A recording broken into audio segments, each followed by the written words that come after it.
अस्सलाम वालेकुम प्यारे बच्चों, आज हम सवाल नंबर 36 हल करेंगे। अददों का छोटा बड़ापन, बड़े अदद के इतराफ दायरा बनाओ। तो चलिए अभी हम देखेंगे। ये है 3 और ये है 8। इन दोनों आदाद में बड़ा अदद कौन सा है? बड़ा अदद है 8, इसलिए हम 8 के गिर्द दायरा बनाएंगे। चलिए अब अगला सवाल देखते हैं। अगला सवाल है यहाँ पर 1 और 9।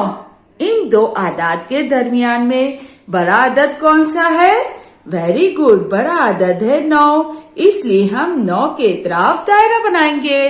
अगला सवाल है 2 और ये अदद है 20। 2 और 20 में बड़ा अदद कौन सा है?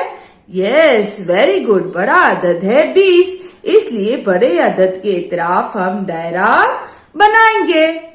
चलिए अब अगला सवाल है छोटे अदद के इतराफ दायरा बनाओ।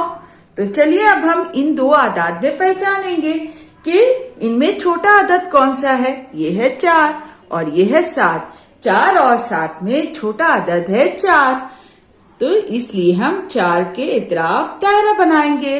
अगला सवाल है यहाँ पर 2 और 7, है ना। इन दोनों आदाद में छोटा अदद कौन सा है?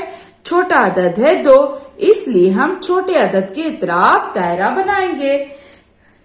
9 और 8, है ना। 9 और 8 में छोटा अदद कौन सा है? वेरी गुड, छोटा अदद है 8, इसलिए हम 8 के इतराफ दायरा बनाएंगे।